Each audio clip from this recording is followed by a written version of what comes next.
दोस्तों नमस्कार। धनतेरस की आपको बहुत बधाई, बहुत शुभकामनाएं।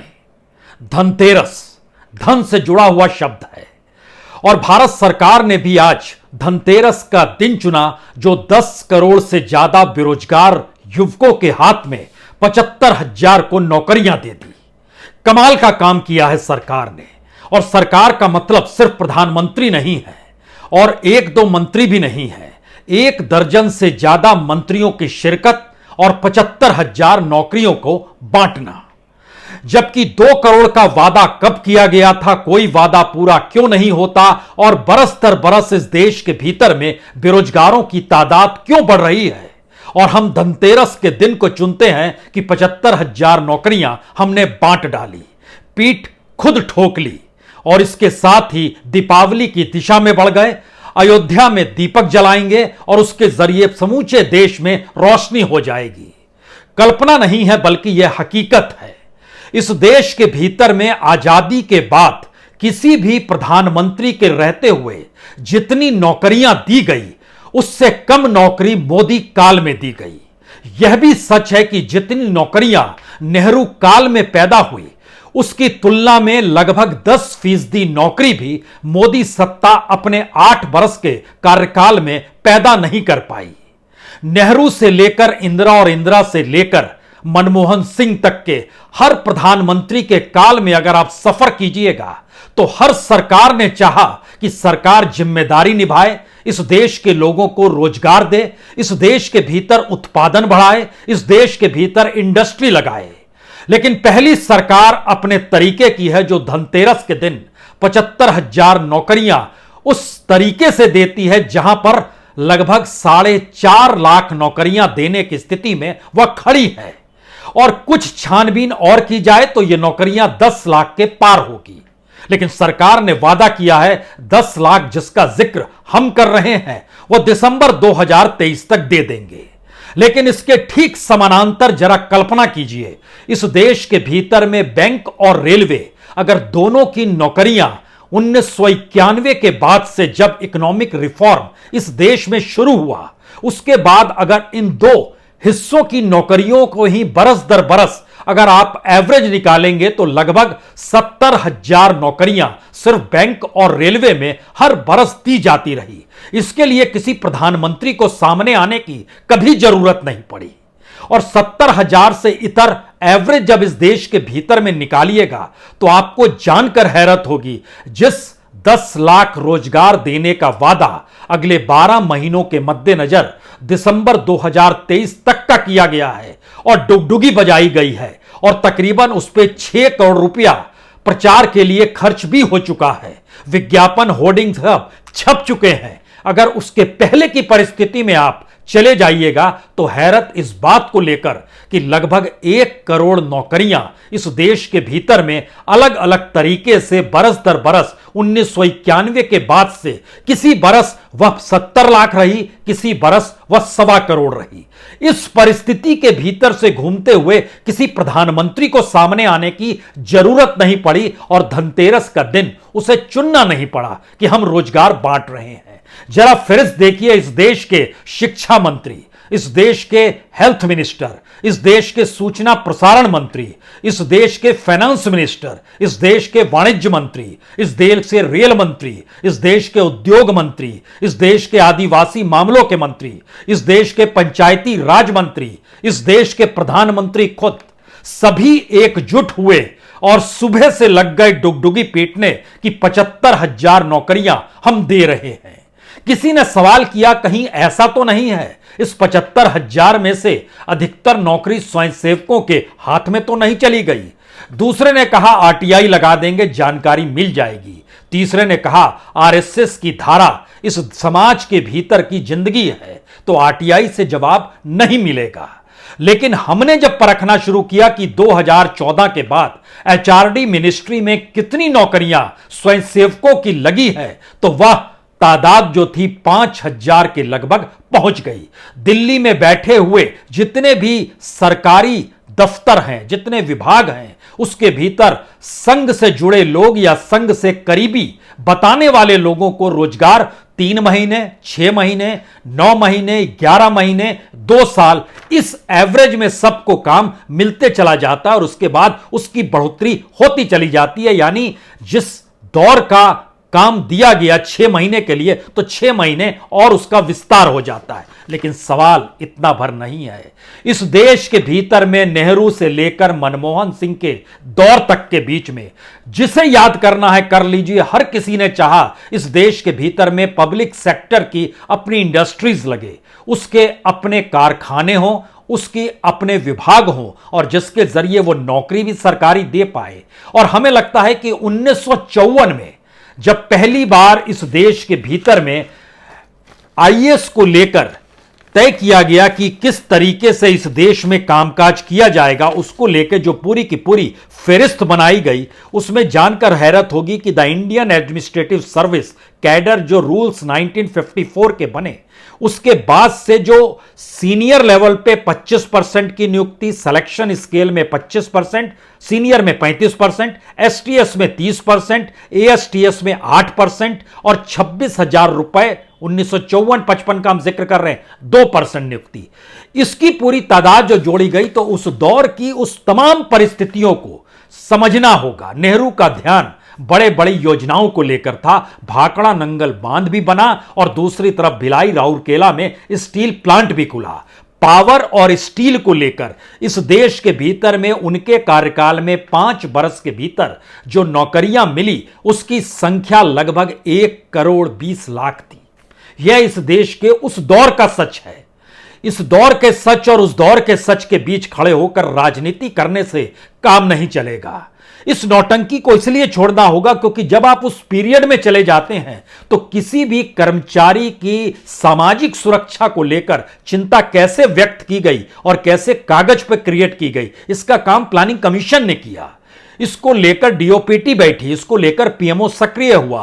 पीरियड का डिपोटेशन क्या होगा, पे स्केल कितना होगा, डिपोटेशन के अलाउंसेस कितने होंगे, डियरनेस अलाउंस कितना होगा, सिटी कंपनसेंट्री अलाउंस कितना होगा, हाउस रेंट अलाउंस कितना होगा, टीएडीए कितना मिलेगा, मेडिकल फैसिलिटी कितनी मिलेगी, लीव और पेंशन क्या होगा, पीएफ कितना कटेगा, ग्रुप इंश्योरेंस क्या होगा। आज हम इस बात का जिक्र सिर्फ इसलिए कर रहे हैं कि 70 बरस पहले इस देश के भीतर में लोगों की सामाजिक और जिंदगी जीने की सुरक्षा पर ध्यान था।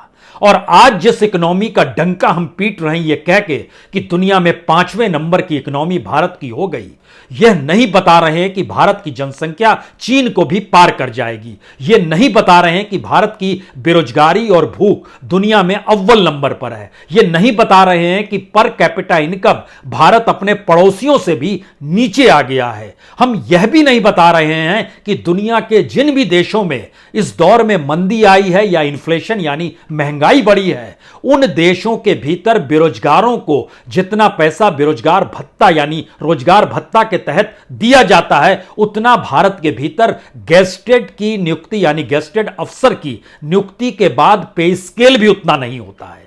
क्या यह कल्पना की जा सकती है कि इस दौर में सिर्फ पीएसयू बेचे गए? क्या यह कल्पना की जा सकती है कि इस दौर में सिर्फ बैंकों का मर्जर हुआ? और क्या यह कल्पना की जा सकती है कि 24 घंटे पहले इस देश की फाइनेंस मिनिस्टर कह रही है कि अब हम प्राइवेटाइजेशन की दिशा में बैंकों को लेकर बढ़ चुके हैं? कोई जिम्मेदारी नहीं है इस देश के लोगों को लेकर, उनके साथ कोई सरोकार नहीं है। पीएसयू की तादाद देखिएगा तो लगभग 23 पीएसयू खुले तौर पर बेच दिए गए। इस दौर में 30 ऐसे थे सरकारी हक के भीतर काम करने वाली संस्थाएं जो कि निजी हाथों में मोनेटाइज करके दे दी गई।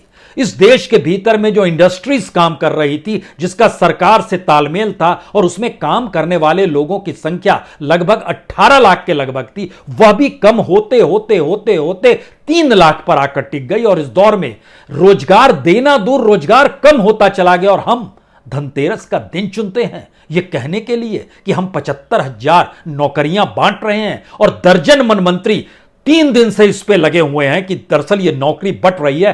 कितनी बड़ी सफलता या कितनी बड़ी असफलता के बीच भारतीय समाज और भारतीय युवाओं की जिंदगी झूल रही है, यह समझने के लिए हमें लगता है 2-3 बातें और समझ लीजिए। जिन्हें नौकरी दी गई वह कौन है, किस स्तर पे हैं, वो ग्रेड सी के हैं, ग्रेड ए के हैं, ग्रेड बी के हैं। जरा देखिए जिनको नौकरी दी गई। सेंट्रल फोर्स में नियुक्तियों के कुछ पत्र, सब इंस्पेक्टर के कुछ पत्र, कांस्टेबल के कुछ पत्र, लोअर डिवीजन क्लर्क के कुछ पत्र, स्टेनो के कुछ पत्र, पर्सनल असिस्टेंट के कुछ पत्र, और इसके अलावे दो, एक इनकम टैक्स इंस्पेक्टर जो सबसे कम पोस्ट, और मल्टीटास्किंग स्टाफ जो सबसे कम पोस्ट। और इस फहरिस्त में भारत के पूरी कैबिनेट बैठी हुई है, यह कह के कि हम रोजगार दे रहे हैं और 75,000 रोजगार बांटा जा रहा है। उसके भीतर घुसने की जब कोशिश कीजिएगा तो आपको जानकर हैरत होगी इस देश को स्वावलंबी कैसे बनाया जाए। यह नारों से काम नहीं चलता है, आत्मनिर्भरता से काम नहीं चलता है। हर कोई खर्च करने जाए तो 5% लोकल सामान खरीद ले, यह कहने से काम नहीं चलता है। आपको चीजें डेवलप करनी पड़ती है। लोगों की जेब में 5% ही पैसा बचा है तो वो खरीद क्या करेगा।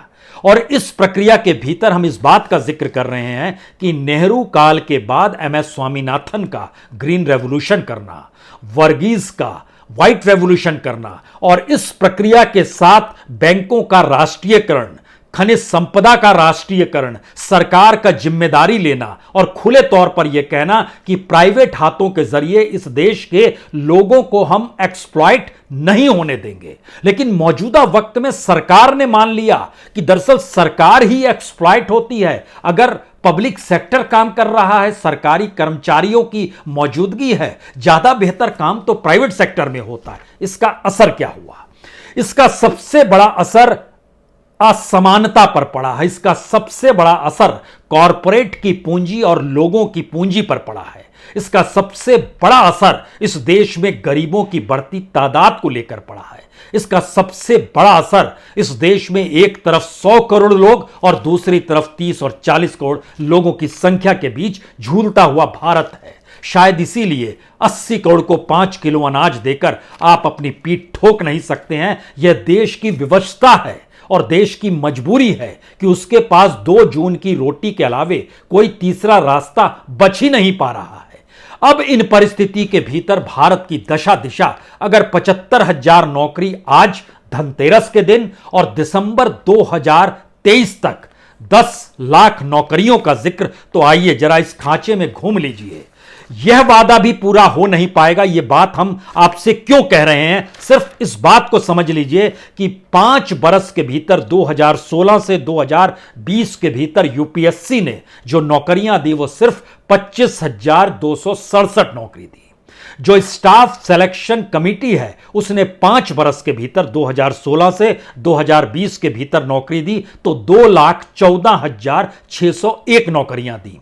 जो रेलवे रिक्रूटमेंट बोर्ड है उसने जो नौकरियां दी इन 5 बरस के भीतर 2,04,945, और सभी को जोड़ दीजिएगा तो सिर्फ 4,44,813 नौकरियां सरकार दे पाई, जहां पर इस देश के भीतर में सारे संस्थान काम कर रहे थे अपनी तौर पर और रोजगार देते हुए। उससे ठीक पहले के 5 साल में अगर आप चले जाते हैं तो ये जो यूपीएससी है, स्टाफ सिलेक्शन है और रेलवे रिक्रूटमेंट बोर्ड है, इनकी नौकरियां एक झटके में 12 लाख क्यों हो जाती है, 3 गुना ज्यादा क्यों नजर आती है उससे पहले के 5 साल में, और इस दौर में क्यों कम हो जाती है? क्या सारी चीजें प्राइवेटाइज की गई, रेलवे तक निजी हाथों में सौंपने का जिक्र है, तो फिर कर्मचारियों का बोझ क्यों डाला जाए प्राइवेट हाथों में? वह तो सबको निकालेगा ही और टेक्नोलॉजी के जरिए चलाना चाहेगा, यह जानते समझते हुए कि भारत में ह्यूमन इंडेक्स बहुत बढ़ा हुआ है, ह्यूमन रिसोर्स के सहारे ही यह देश चलता है।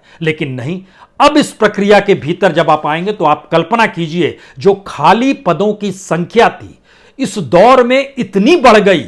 अगर 2014 भी सरकार कहती है ना मनमोहन सिंह के दौर से हमारे पीठ पर बहुत बड़ा बोझ टांग दिया गया है, तो आपके सामने एक नई स्थिति रखते हैं। इस देश के भीतर में 2014 तक 4,21,658 पद खाली पड़े थे।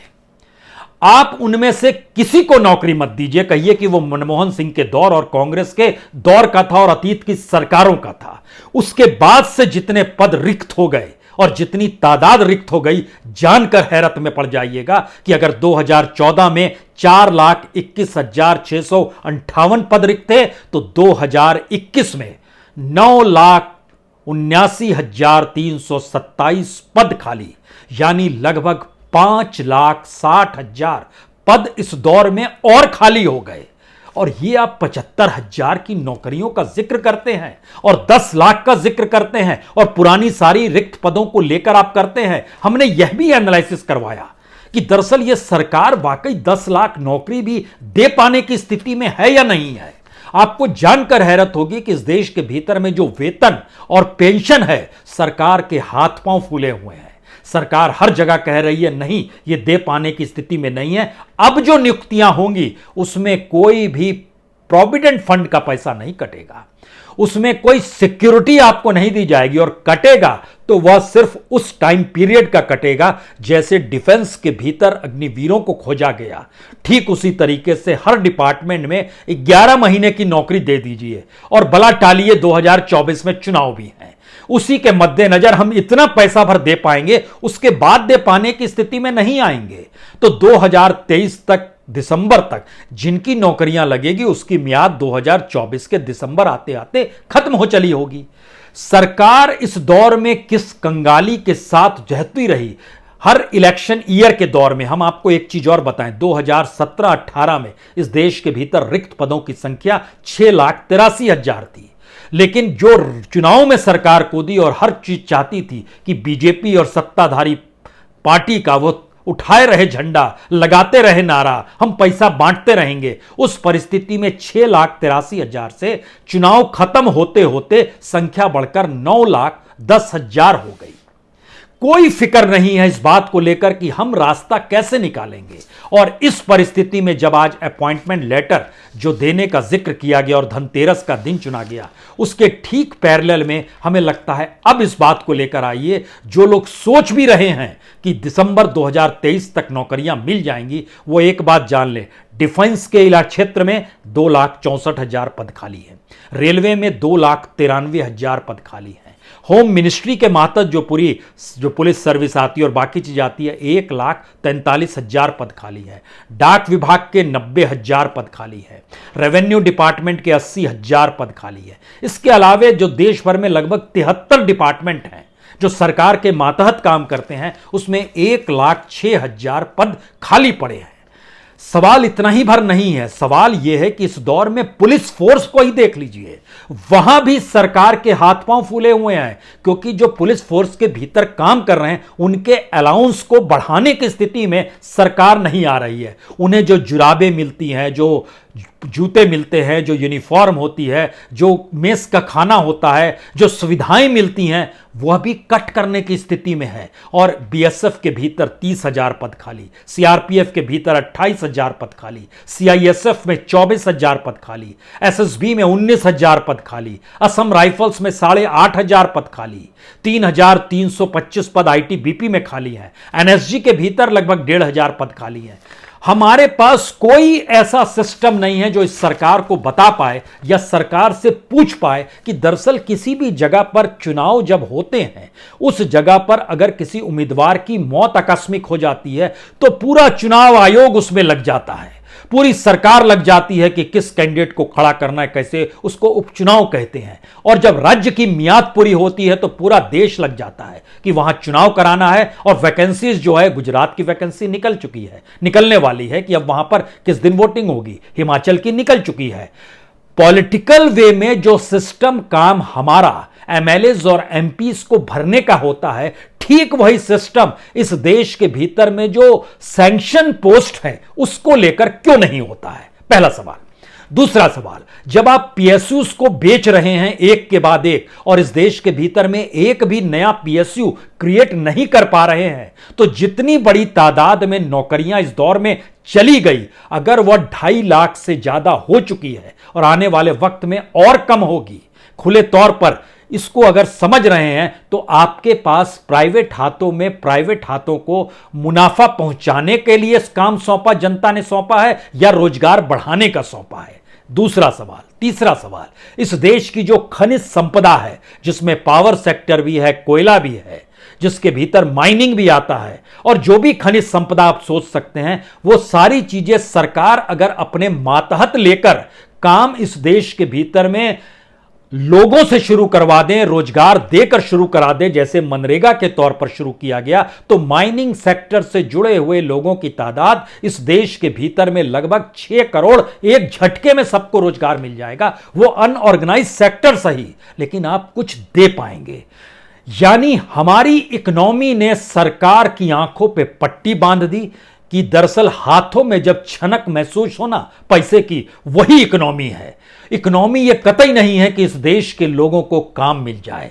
इस देश के भीतर में जो पूरी कतार है बैंकों के साथ, बैंकों का एवरेज लगभग 45 से 50 हजार हर बरस नौकरी देने का रहा है, एक झटके में वो घटते घटते 12 से 15 हजार पर आ गया। रेलवे जो एक दौर में 30 से 35 हजार नौकरी यूं ही देती रही है, वह घटते घटते 2,500 और 3,000 पर आ गया। इससे बड़ा मजाक इस देश के भीतर में कुछ हो नहीं सकता है। और उसके बाद धनतेरस का दिन चुनकर उस पर 75,000 नौकरियों का 1 दर्जन मंत्रियों के साथ अलग अलग जगह बैठाकर इस बात का ऐलान करना कि देखिए खुशहाली है, दिवाली है, धनतेरस है, तो शायद ऐसी परिस्थिति इस देश के भीतर वाकई कभी नहीं थी। बहुत बहुत शुक्रिया, बहुत बहुत शुक्रिया।